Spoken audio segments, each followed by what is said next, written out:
Good afternoon students. वादे के मुताबिक मैं आज हाजिर हो गया है ना। और क्लास 12th का ये लेक्चर है हम लोगों का। लास्ट टाइम हम लोगों का जो टॉपिक चल रहा था, बच्चों को पता है कि लास्ट टाइम हम डिप्रेशन इन फ्रीजिंग पॉइंट को लेकर बात कर रहे थे। और डिप्रेशन इन फ्रीजिंग पॉइंट के आफ्टर आज हम लोग बात करेंगे ऑस्मोटिक प्रेशर को लेकर। ऑस्मोटिक प्रेशर, ऑस्मोटिक प्रेशर के क्या पॉइंट है वो देख लेंगे हम लोग आज। तो ऑस्मोटिक प्रेशर क्या होता है उसको समझने से पहले आपको जरूरी है कि ऑस्मोसिस को समझे आप लोग। ऑस्मोसिस क्या है? ऑस्मोसिस एक ऐसी प्रोसेस है जिसमें water molecule low concentration to high concentration move करता है। तो जैसे ये आप समझते हैं कि इस तरीके का जार है मान लीजिए, और यहाँ पे हमने सेमी परमेबल मेम्ब्रेन लगा रखी है।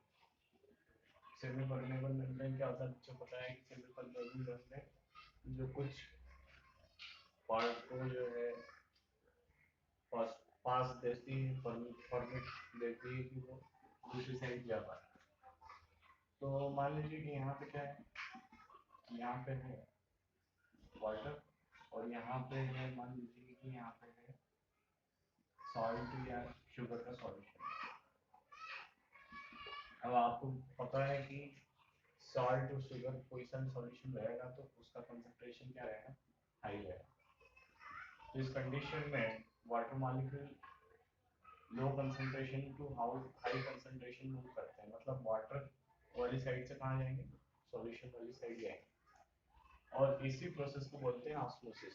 तो osmosis is a process in which water molecule goes to low concentration to high concentration. ऐसा प्रोसेस जिसमें वाटर मॉलिक्यूल लो कंसंट्रेशन से हाई कंसंट्रेशन पे मूव करेंगे वो हम लोग का क्या रहेगा, ऑस्मोसिस रहेगा। अब ये जो ऑस्मोसिस का प्रोसेस होता है, इस ऑस्मोसिस के प्रोसेस में वाटर मॉलिक्यूल जब यहाँ से यहाँ जाते हैं, तो इस ऑस्मोसिस की प्रोसेस को मान लीजिए कि हम लोग स्टॉप करना चाह रहे हैं, तो हम लोग क्या करेंगे कि यहाँ पे पिस्टन लगाएंगे, और यहाँ पे पिस्टन लगा के उस पिस्टन की हेल्प से यहाँ से प्रेशर अप्लाई करेंगे। जब यहाँ से प्रेशर अप्लाई करेंगे तो वाटर मॉलिक्यूल जो उस साइड से इस साइड गए हैं सॉल्ट सॉल्यूशन में, वो सॉल्ट सॉल्यूशन से वापस रिटर्न होके कहाँ जाएंगे, वाटर वाली साइड जाएंगे। और इस तरीके से प्रेशर लगा के जो ऑस्मोसिस की प्रोसेस हो रही है, उस ऑस्मोसिस की प्रोसेस को हम लोग क्या करेंगे, स्टॉप करेंगे। तो ये जो प्रेशर हम लोगों को लगाना पड़ेगा, ये जो फोर्स हम लोगों को अप्लाई करना पड़ेगा, वही फोर्स या वही प्रेशर क्या रहेगा हम लोगों का, ऑस्मोटिक प्रेशर। तो pressure which applied to prevent the process of osmosis, osmosis की प्रोसेस को प्रिवेंट करने के लिए जो प्रेशर अप्लाई करेंगे वही हम लोगों का क्या रहेगा, ऑस्मोटिक प्रेशर रहेगा। तो दोनों बातें समझ गए बच्चे, ऑस्मोटिक प्रेशर क्या है, ऑस्मोसिस क्या है। ऑस्मोसिस ऐसी प्रोसेस जिसमें water molecule low concentration to high concentration move करते हैं, और ऑस्मोटिक प्रेशर वो प्रेशर है जो ऑस्मोसिस के प्रोसेस को स्टॉप करने के लिए अप्लाई किया जाता है। तो ये तो ऑस्मोटिक प्रेशर का जो थ्योरेटिकल पार्ट है वो हम लोगों ने पढ़ा। अभी जो है हम लोग आगे ऑस्मोटिक प्रेशर को लेके जो कुछ बातें हैं वो पढ़ेंगे।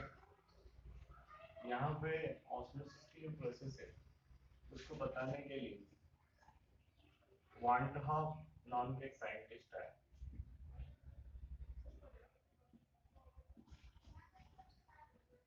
वान हॉफ, और वान हॉफ ने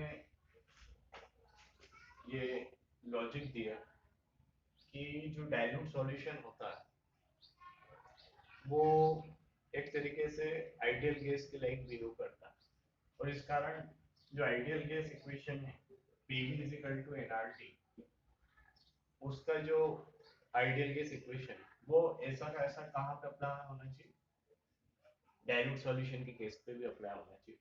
तो इस कंडीशन में जो PV is equal to NRT है, उसमें हम जो प्रेशर है उस प्रेशर को पाई से रिप्रेजेंट करेंगे और पाई भी इज इक्वल टू क्या होगा, एनआरटी। ये किसने कहा, वान टाउ। और इसी बेसिस पे उन्होंने ये इक्वेशन दी है जिसको बोलते हैं वान टाउ इक्वेशन। तो वान टाउ इक्वेशन क्या है, पाई भी इज इक्वल टू एनआरटी, जो कि आइडियल गैस इक्वेशन का ये मॉडिफिकेशन है, उसी को बोलते हैं वान टाउ इक्वेशन।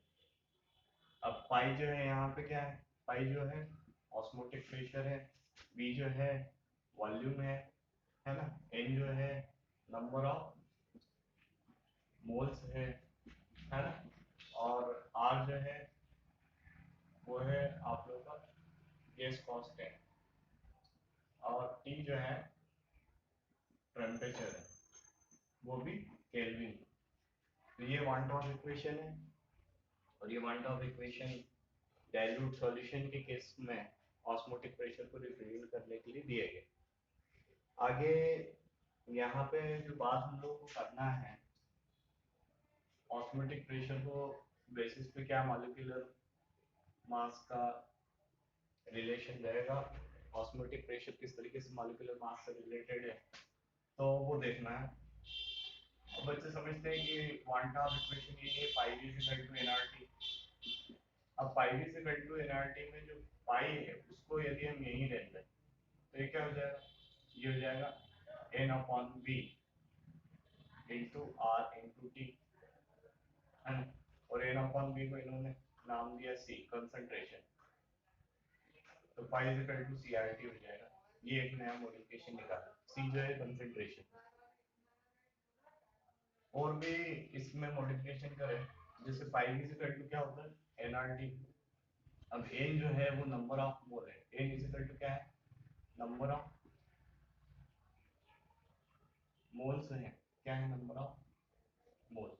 और नंबर ऑफ मोल को निकालने के लिए आप समझते हैं कि एन इज इक्वल टू क्या रखेंगे, wait of solute upon molecular mass of solute, है ना। इसको अपन W1 से चलाते थे, W1 अपॉन M1। तो पाई भी इज इक्वल टू क्या आ जाएगा, पाई भी is equal to W1 upon M1 into R into T. अब ये M1 इधर आ जाएगा, है ना, तो ये क्या हो जाएगा, और ये पाई भी इधर आ जाएगा, तो M1 इज इक्वल टू क्या हो जाएगा, W1 into R into T upon pi into V. ये मॉलिक्यूलर मास और ऑस्मोटिक प्रेशर के बिटवीन का रिलेशन है, M1 is equal to pi into V, है ना। तो ये आप लोगों को ध्यान रखना है, इसी के बेसिस पे हम लोग आगे कुछ न्यूमेरिकल रखेंगे। तो इसको अब क्लियर करते हैं, आगे की बात करते हैं। यहाँ पे जो मॉलिक्यूलर मास है उसको निकालने के लिए और ऑस्मोटिक प्रेशर को निकालने के लिए कुछ न्यूमेरिकल तो दिए हुए, उसके पहले ऑस्मोटिक प्रेशर को प्रैक्टिकली कैलकुलेट करने के लिए बर्कले एंड हार्टले नाम के दो साइंटिस्ट आए, और उन्होंने एक इंस्ट्रूमेंट प्रिपेयर किया जिसको बर्कले हार्टले इंस्ट्रूमेंट कहते हैं। उन बर्कले हार्टले इंस्ट्रूमेंट की हेल्प से किस तरीके से हम मॉलिक्यूलर मास निकाल सकते हैं, उसको लेके हम लोग बात करेंगे कि बर्कले हार्टले मेथड की हेल्प से किस तरीके से हम molecular mass of the solute को कैलकुलेट कर सकते हैं। तो इसको लेके जो इम्पोर्टेंट बात है वो हम लोग देख लेते हैं आज की, किस तरीके से मॉलिक्यूलर मास निकालेंगे। तो सबसे पहले हम लोग क्या करेंगे कि जो हम लोगों के पास डायग्राम दिया होगा पेज नंबर 65 पे, आप लोग देखिएगा। मैं इसको शॉर्ट में ड्रा करता हूँ यहाँ पे। ये यहाँ पे इस तरीके का डायग्राम रहेगा इसका। ये एक डबल सिलेंडर इंस्ट्रूमेंट है जिसमें एक सिलेंडर ये यहाँ पे है और इसके अंदर एक और सिलेंडर है, मतलब ये पूरा राउंड सिलेंडर है। और ये 2D में हम पूरा राउंड नहीं बना सकते, पर आप लोग को एज्यूम करना है। तो ये एक डबल सिलेंडर वेसल है, और इसमें क्या रहेगा, ये एक सिलेंडर ये यहाँ पे और एक सिलेंडर ये इसके अंदर,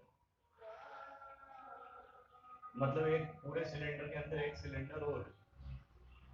अब क्या होगा कि ये यहाँ पे इस तरीके से इसमें पूरी तरीके से इसको पैक करके रखा हुआ है।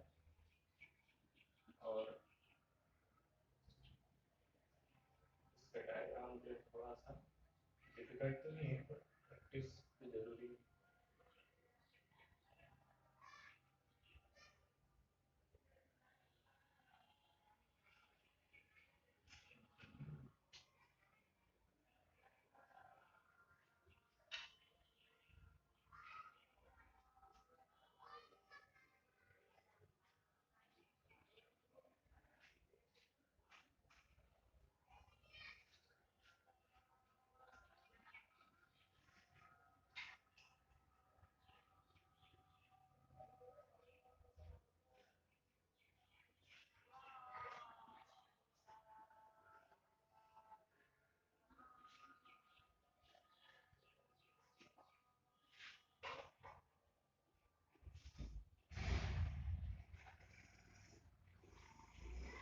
ये ट्विस्टर लगाया, ये लगा रहे हैं कि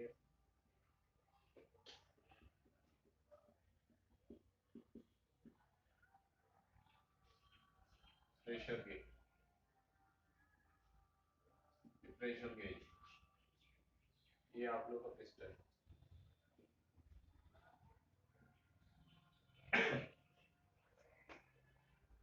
और इधर एक वाटर रिजर्वायर बनाना है हम लोग।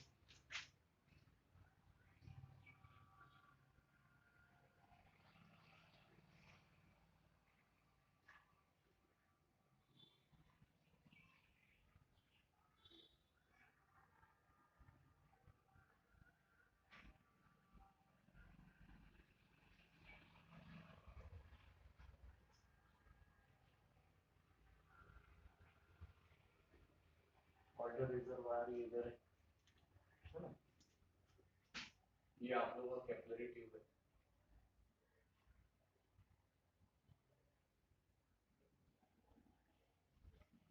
ये आप लोगों का कैपिलरी ट्यूब है। कैपिलरी ट्यूब में इस तरीके से मार्क लगे रहते हैं। कैपिलरी ट्यूब एक थिन ट्यूब होता है, ठीक है ना। यहाँ पे जो है वाटर प्रेजेंट रहेगा, सॉल्वेंट है, ये वाटर है, प्योर वाटर यहाँ मिडिल पार्ट में प्रेजेंट रहेगा। और इसके अलावा ये जो वाटर के दोनों साइड जो सिलेंडर एक और है, तो बीच वाला सिलेंडर है, इसके दोनों साइड जो सिलेंडर है पूरा इसको घेरा हुआ है पूरी तरीके से।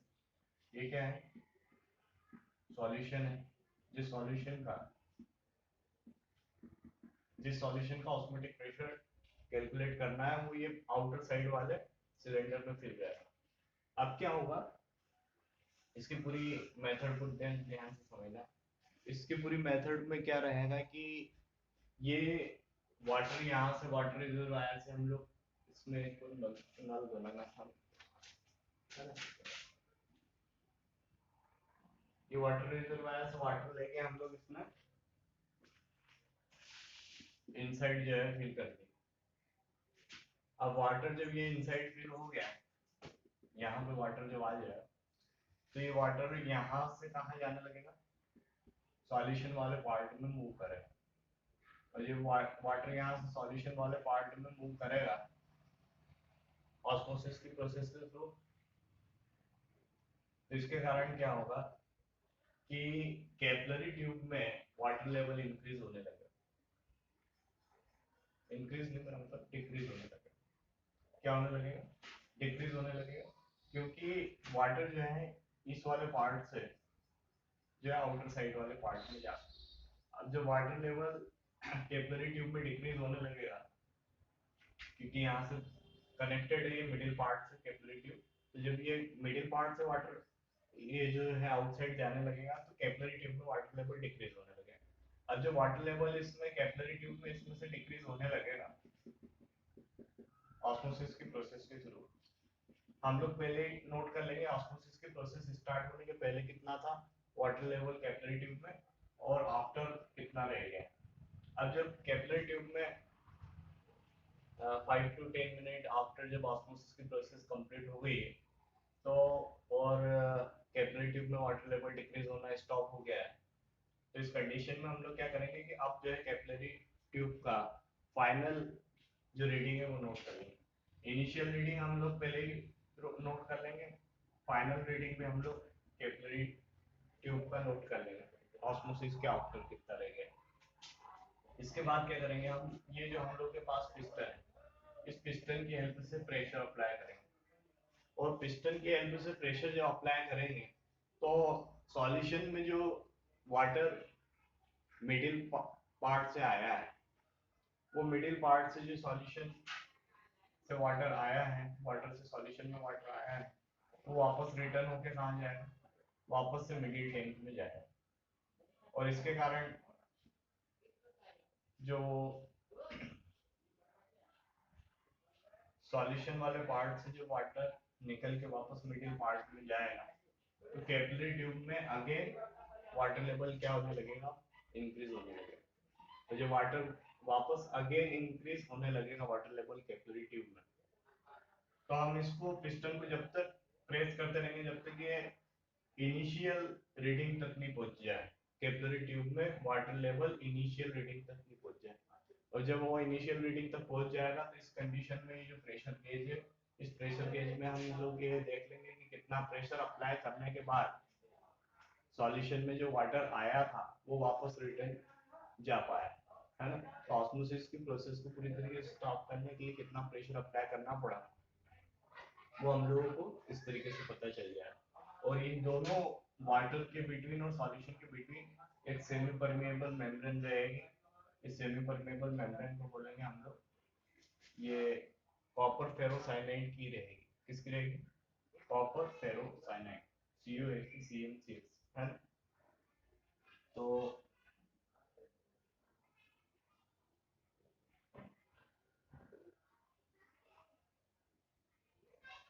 कॉपर फेरोसाइनाइड की ये जो है सेमी परमेएबल मेम्ब्रेन रहेगी। इस तरीके से बर्कले हार्टले मेथड का ये डायग्राम रहा हम लोगों का, है ना।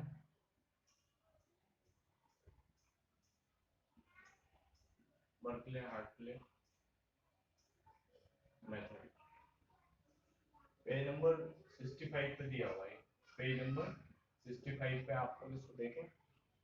थोड़ा सा मैंने डायग्राम सिस्टमेटिक तो नहीं बनाया है, पर ठीक है।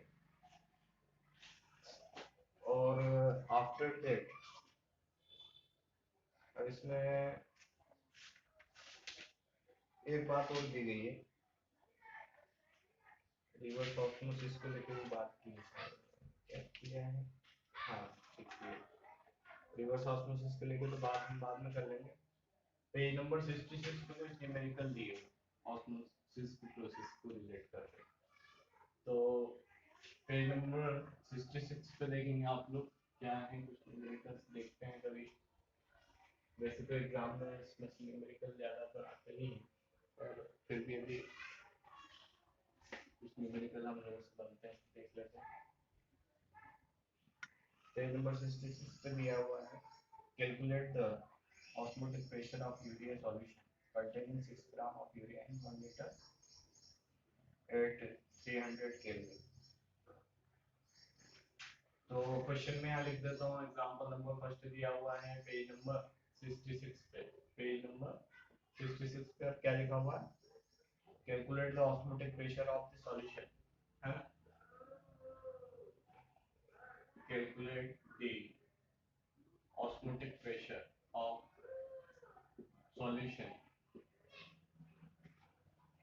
containing 6 gram urea in 1 liter containing 6 gram urea in 1 liter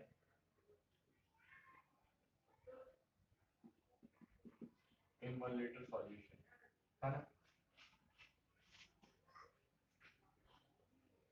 at 300 Kelvin temperature में दिया, at 300 Kelvin टेम्परेचर। और लिखा हुआ है आर का वैल्यू दिया हुआ है और मॉलिक्यूलर मास ऑफ यूरिया दिया हुआ है। आर का वैल्यू दिया हुआ है रेट कांस्टेंट 0.082, 0.082 है ना, 0.082, ये ऑलवेज यही रहेगा। और मॉलिक्यूलर मास भी यूरिया का दिया हुआ है, इसलिए भी दिया हो तो आप लोग पता होना चाहिए 60। तो क्वेश्चन में दिया हुआ है calculate the osmotic pressure, calculate करना है सॉल्यूशन का। 6 ग्राम यूरिया जो है वो 1 लीटर सॉल्यूशन में 300 केल्विन पे डिजोल्व है। अब सब बातें आप लोग पता है। फार्मूला क्या लगाना है, ऑस्मोटिक प्रेशर का फार्मूला लगाएंगे। ऑस्मोटिक प्रेशर का फार्मूला क्या था हम लोगों का, pi V is equal to NRT. Pi जो है ऑस्मोटिक प्रेशर है, वही हम लोगों को निकालना है। वॉल्यूम 1 लीटर है, एन का वैल्यू अब हम निकालेंगे तो आगे क्या हो जाएगा, पाई इज इक्वल टू कितना हो जाएगा, पाई इज इक्वल टू हो जाएगा, एन का वैल्यू रखेंगे पहले तो, एन इज इक्वल टू कितना होता है, weight of solute upon molecular mass of solute. अब वेट ऑफ सॉल्यूट कितना है, 6 ग्राम है ना, रख ही देते हैं हम लोग सीधे, W1 upon M1 into R into T। अब ये V भी जो है इधर अपॉन में चला जाएगा। आगे इसको सॉल्व करेंगे, पाई इज इक्वल टू W1 कितना दिया है, weight of solute 6 gram dissolve किया है तो 6 आ जाएगा। मॉलिक्यूलर मास कितना है 60, तो 60 आ जाएगा। R का वैल्यू कितना है 0.082 और T का वैल्यू कितना है 300 केल्विन पे। याद रखिए टेम्परेचर केल्विन में लेना है हम लोग पर हमेशा। तो ये जो है 300 आ जाएगा। वॉल्यूम जो है 1 लीटर सॉल्यूशन में डिसॉल्व किया गया है तो नीचे कितना आ जाएगा, 1 आ जाएगा।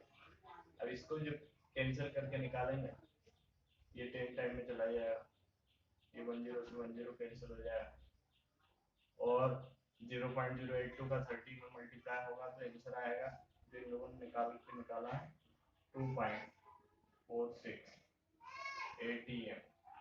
एटमॉस्फेरिक प्रेशर को ATM यूनिट में निकालें। यूनिट आप लोगों को लगाना ध्यान रखना चाहिए, यूनिट हम लोग को अधिकतर आंसर के साथ लिखना रहती है, बहुत इंपॉर्टेंट पॉइंट रहता है। इस तरीके से आंसर आ गया, कोई दिक्कत ही नहीं है ना। एग्जांपल नंबर सेकंड दिया हुआ है वही पेज नंबर 66 पे, क्या एग्जांपल दिया है, क्या क्वेश्चन दिया है उसको देखें आप लोग। तो पेज नंबर 66 पे question number example number second दिया हुआ है, what is the osmotic pressure of 5% glucose solution at 27 degree centigrade. एक लाइन में ही क्वेश्चन है, what is the osmotic pressure, calculate the osmotic pressure. Osmotic pressure ये calculate करना चाह रहे हैं और 5% ग्लूकोज सॉल्यूशन, आगे लिखा हुआ है कि 5% ग्लूकोज सॉल्यूशन,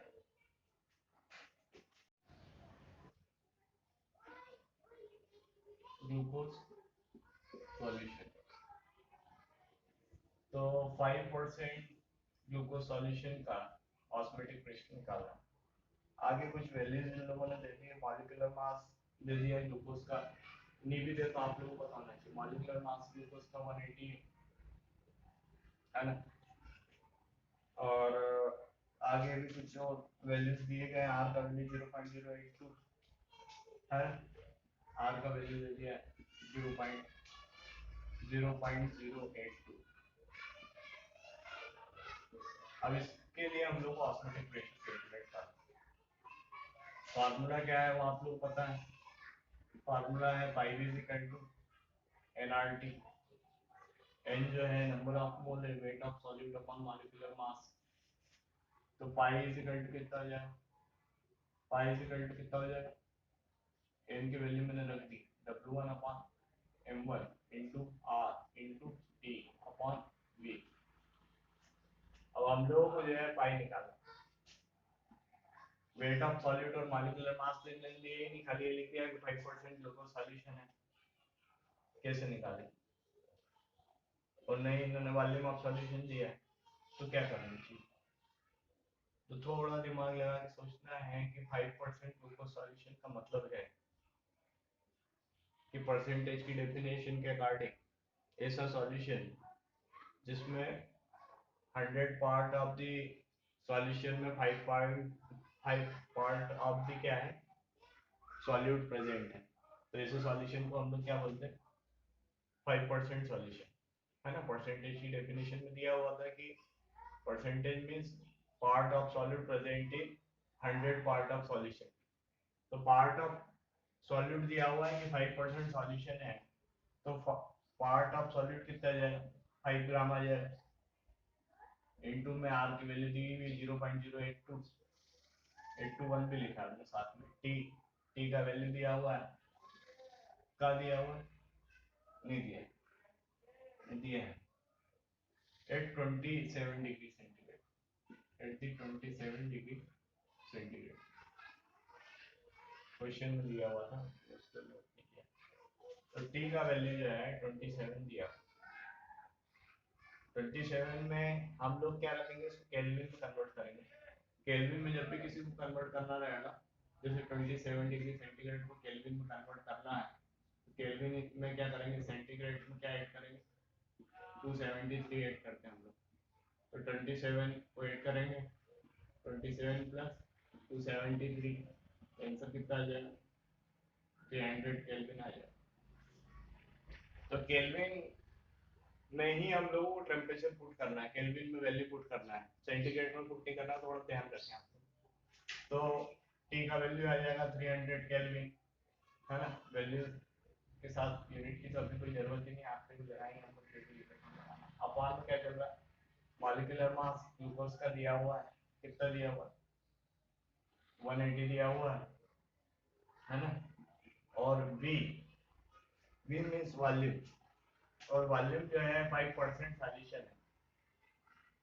5% सॉल्यूशन का मतलब है कि 5 ग्राम को डिसॉल्व किया है 100 ml में। तो परसेंट का मतलब 100 होता है, आप लोग पता है।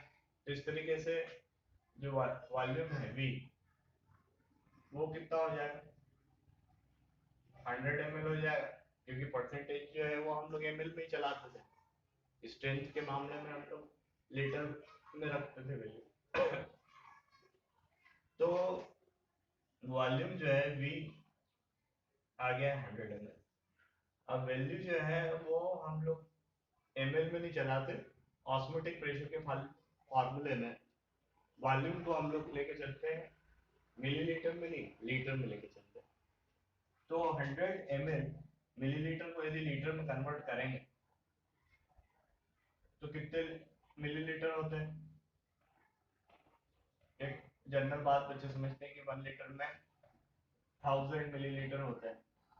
तो 100 ml का मतलब क्या हुआ, 100 ml का मतलब हुआ 0.1 लीटर। कितना हुआ, 0.1 लीटर। 1 लीटर नहीं, क्योंकि इसमें के 100 के 10 होंगे जब ये 1 लीटर होगा। तो मिलीलीटर में वैल्यू रखना है वॉल्यूम की, मिलीलीटर को लीटर में कन्वर्ट करके, तो 0.1 जो है वैल्यू आ जाएगी। अब इसकी कैलकुलेशन करना है, कैलकुलेशन सब करी है इन लोगों ने। मैं कैलकुलेशन के बाद आपको जो आंसर आ रहा है वो बता रहा हूँ यहाँ पे, 6.84 atm, 6.84 atm जो है आंसर आ रहा है। इसकी कैलकुलेशन करना कोई बहुत बड़ी बात नहीं है, आपको करी, फिर भी दिक्कत हो तो पता ही है, कर पाऊंगा। एग्जाम्पल नंबर 2 के बाद एग्जाम्पल नंबर 3 जो है वो देखना। एग्जाम्पल नंबर 3 में क्या दिया हुआ, पेज नंबर 66 पे दिया हुआ एग्जाम्पल नंबर 3। और एग्जाम्पल नंबर 3 में क्वेश्चन लिखा हुआ है, at the 290 kelvin osmotic pressure of 1.8% glucose solution जो है उसका ऑस्मोटिक प्रेशर इतना आ रहा है 2.4 atm। Calculate the molecular mass of glucose. अब इसमें मॉलिक्यूलर मास कैलकुलेट करना है, इसमें ऑस्मोटिक प्रेशर भी निकालना है। तो फार्मूला तो वही रहेगा, पहले क्वेश्चन देख लेते हैं। क्वेश्चन में क्या लिखा हुआ है, क्वेश्चन में लिखा हुआ है एट 290 केल्विन, है ना। At the 290 kelvin osmotic pressure of glucose solution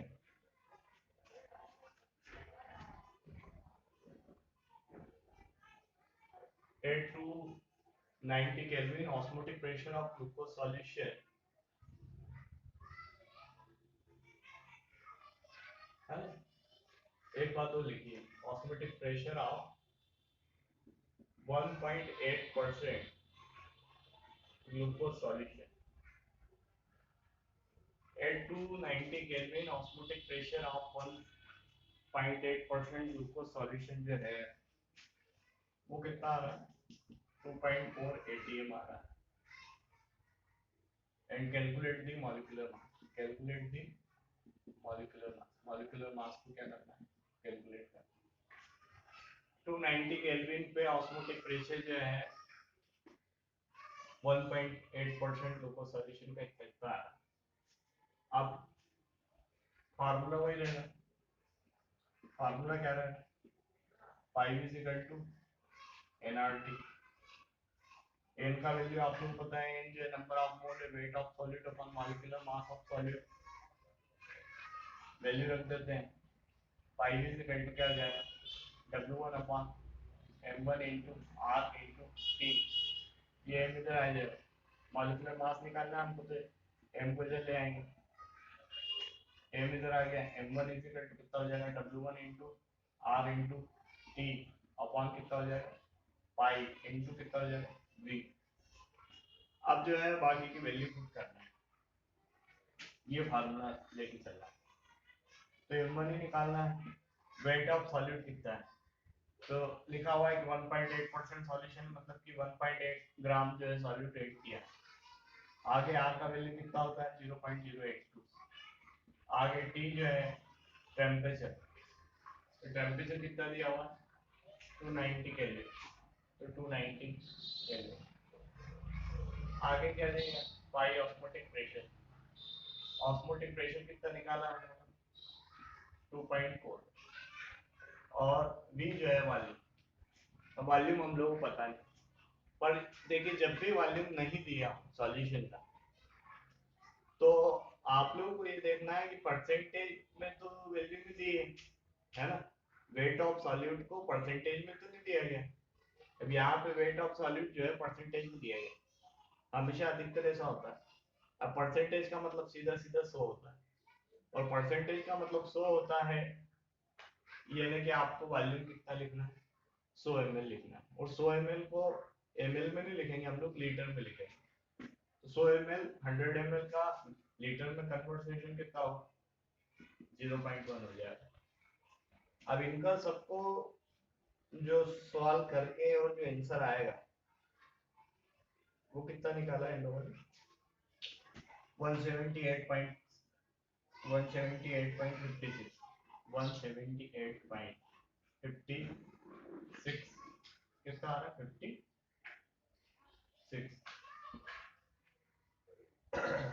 ठीक है ये जो है इसका आंसर आ रहा है इसको सॉल्व करके देखना आपको क्या आ रहा है हम और भी क्वेश्चन दिए हैं उससे रिलेटेड आगे आज हम लोग बात करेंगे अभी रिवर्स ऑस्मोसिस है ना रिवर्स ऑस्मोसिस कुछ नहीं है छोटी सी बात है जो आप लोग समझ जाएंगे आरओ जिसको बोलते हैं आरओ आरओ का वाटर आ रहा है आरओ टेक्नोलॉजी वाटर को प्योर करने के लिए आती है रिवर्स ऑस्मोसिस आरओ आरओ से वाटर प्यूरिफिकेशन करते हैं पता है बच्चों को आता है हमेशा लिखा हुआ तो आरओ एक ऐसी प्रोसेस है जो बिल्कुल जैसा हम ऑस्मोटिक प्रेशर के बारे में पढ़े कि मान लीजिए कि यहाँ आपके पास एक सॉल्यूशन ये क्या है ये क्या है सॉल्यूशन है ये क्या है वाटर अब ये वाटर और ये दोनों सेपरेट है सेमी परमेबल मेम्ब्रेन से यहाँ पर वाटर अब वाटर किस साइड जाएगा वाटर ऑस्मोसिस प्रोसेस से कहाँ जाएगा सॉल्यूशन साइड जाएगा क्योंकि ये low concentration to high concentration होता है वाटर का moving the moving of water molecule from low concentration to high concentration by semi permeable membrane is called osmosis तो ये ऑस्मोसिस की प्रोसेस होगी अब यहाँ पे क्या हो रहा है हम लोगों ने मान लीजिए कि यहाँ पे सॉल्यूशन वाले पार्ट पे लगा दिया पिस्टन क्या लगा दिया पिस्टन और पिस्टन लगा के हम लोग यहाँ पे प्रेशर अप्लाई कर रहे हैं अब प्रेशर अप्लाई करने से जो वाटर सेमी परमेबल मेम्ब्रेन से उधर से इधर आया था वो वापस कहाँ जाए वापस वाटर वाले पार्ट में जाए मतलब ऑस्मोसिस के अगेंस्ट वाटर जो है high concentration to low concentration move कर रहा है, और जब इस कंडीशन में ऑस्मोसिस के अगेंस्ट वाटर उधर से इधर मूव करेगा तो इसी प्रोसेस को हम लोग बोलेंगे reverse osmosis, means opposite osmosis process. तो ये तो रिवर्स ऑस्मोसिस था, पेज नंबर 69 पे दिया हुआ है। इसको लेके कोई क्वेश्चन तो नहीं बनते, पर ये सब बातें जनरल बच्चों को पता होना चाहिए। आगे आगे हम लोग बात करेंगे एबनॉर्मल मॉलिक्यूलर मास के लिए।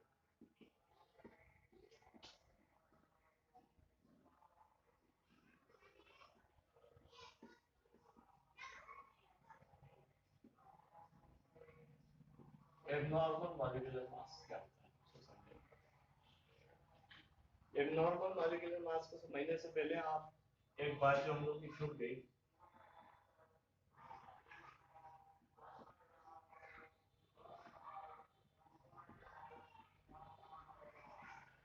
Qualitative property. क्वालिटेटिव प्रॉपर्टी क्या है समझना। क्वालिटेटिव प्रॉपर्टी को थोड़ा समझिए।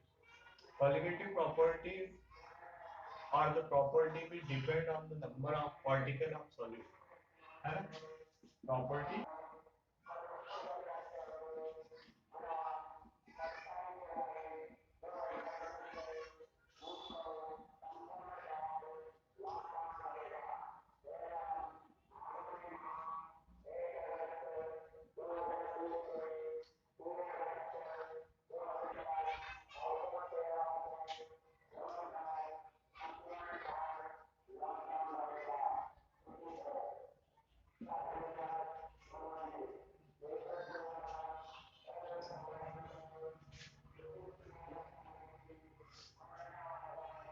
property of solution will depend on the property of solution which depend on the number of particle of solute। ऐसी प्रॉपर्टी जो number of particle of solute पे depend करती है उसी को बोलते हैं कॉलिगेटिव प्रॉपर्टी। मतलब यदि हमने किसी सॉल्यूशन को बनाने में सॉल्यूट की कितनी अमाउंट ऐड करी है उस पे ये लोग डिपेंड करते हैं, है ना? जैसे आपने ज्यादा सॉल्यूट ऐड किया है तो कॉलिगेटिव प्रॉपर्टी बढ़ जाएगी, है ना? सॉल्यूट कम ऐड किया है तो कॉलिगेटिव प्रॉपर्टी डिक्रीज हो जाएगी। तो property of solution will depend on the number of particle of solute is called colligative property सी। अब ये जो कॉलिगेटिव प्रॉपर्टी है कौन कौन सी है इसको जरा समझना है ना। तो ये जो थी उसमें चार colligative property, relative loading of vapour pressure, second जो थी हम लोग की elevation in boiling point, third जो थी वो हम लोगों का डिप्रेशन इन फ्रीजिंग पॉइंट, और फोर्थ जो है हम लोग अभी डिस्कस करें ऑस्मोटिक प्रेशर। ये सब कॉलिगेटिव प्रॉपर्टी, मतलब कि ये सभी प्रॉपर्टी में यदि आप सॉलिड के अमाउंट ज्यादा ऐड करते हैं तो कॉलिगेटिव प्रॉपर्टी में इससे क्या होगा, इफेक्ट होगी, मतलब वो भी बढ़ेगी। जैसे ऑस्मोसिस की बात करें, अभी ऑस्मोटिक प्रेशर की बात कर रहे थे हम लोग, यदि आपने ज्यादा अमाउंट में सॉलिड ऐड करके सॉल्यूशन बना तो उसका कंसंट्रेशन हाई होगा तो ऑस्मोटिक प्रेशर क्या हो जाएगा, हाई हो जाएगा। तो ऐसी प्रॉपर्टी जो number of particle of solid पर डिपेंड करती है उसी को बोलते हैं कॉलिगेटिव प्रॉपर्टी। और ये